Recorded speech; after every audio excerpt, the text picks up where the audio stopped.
Welcome back to Hannity. So in the wake of the mass shooting in Las Vegas, once again, members of the liberal mainstream media have found themselves on Sunday talk shows, predictably pushing for more gun control. Take a look. The bump stock thing might have affected this. A background check might solve it for another particular either mass shooting or regular shooting. No, but I'm saying, that's what I'm saying. One law is not going to fix the whole problem. A real gun debate has to look at that fact. There are 300 million guns, and we need to, look at what was done in a place like Australia, where they had a gun buyback. Even the NRA accepts that you don't have the right to have an automatic weapon.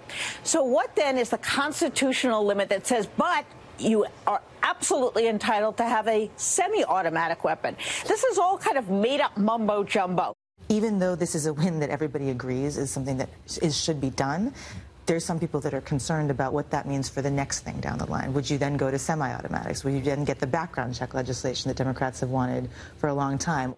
Joining us now is House Majority Whip Steve Scalise, who's still recovering after being shot over the summer, and he's pushing back against the left's efforts to politicize what happened out in Vegas. Joining us now, Louisiana Congressman Steve Scalise. I am so glad to see you. I just want you to know. And this audience's thoughts and prayers were with you, and I tried to relay that to people on your staff. How are you doing, Congressman? I'm doing great, Sean, and it's great to be back with you. I really appreciate the prayers. We felt them. We received that from you and for people all around the world. It really was uplifting at a tough time for me and my family, and the power of prayer can't be underestimated.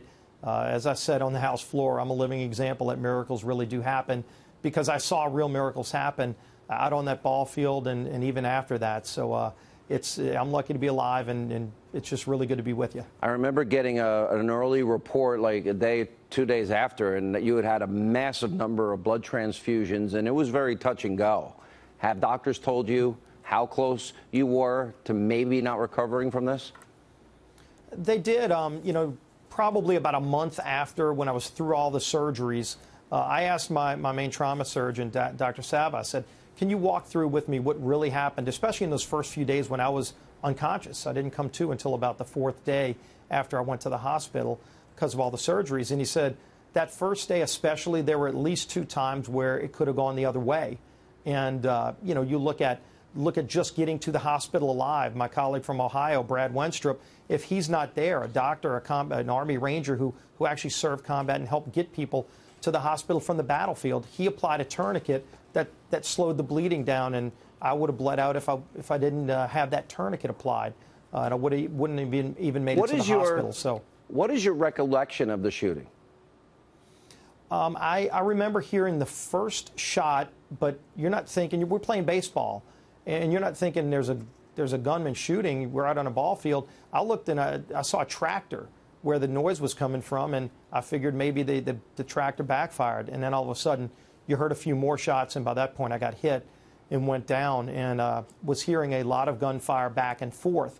That's when my security detail agents, David Bailey and Crystal they were Griner, amazing. Engaged the shooter. They're true heroes. They all risked their life. They're in an open field with a pistol against a rifle. And yeah, they were heavily outgunned. But look, if they didn't have those guns to counter the shooter, it would have been a massacre. You know what he went out there intending to do, and if it wasn't for the fact that he was confronted with other people with guns, he would have gotten away with it, and luckily for all of us, he didn't. Well, it was really heartbreaking last week. I was in Vegas, and I interviewed a guy. He was holding his wife of 32 years' hand when she got shot in the back of the head and died in his arms. It nearly killed me. I want to play what he said to me. The country races into a big debate over gun control. You lost your wife. When you hear that and then maybe juxtapose it versus what the president said today, what is the right thing for the country to do and how to handle it? Sean, it was a tragedy Sunday night. I still will never give up my rights. Still never give up my rights. I will never give up my rights. You were shot in that field that day, and you're saying the same thing.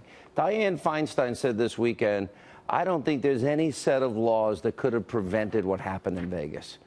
So what is your answer to all of those that so quickly race to politicize this? Well, first, my prayers are with the families, those people that lost loved ones, and those people that are still fighting for their lives. And what I said was, in any tragedy, When you have a tragedy, your first thought ought to be, how can we help the people that are suffering, the victims of a criminal act like this? How, let's pray for them, first of all. In a case like what happened in Las Vegas, similar to what happened to me, a lot of those people needed blood. I called immediately for people to go and donate blood.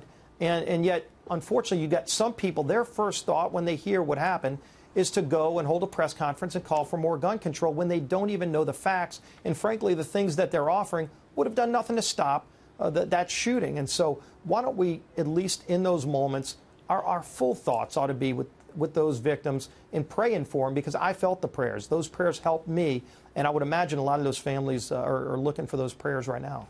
Congressman, we're glad you're well. We're glad you're back. We wish you a full, complete recovery. I know you still got a little ways to go. We're so glad you can come on tonight, and we're glad you survived that. Thank you for being with us.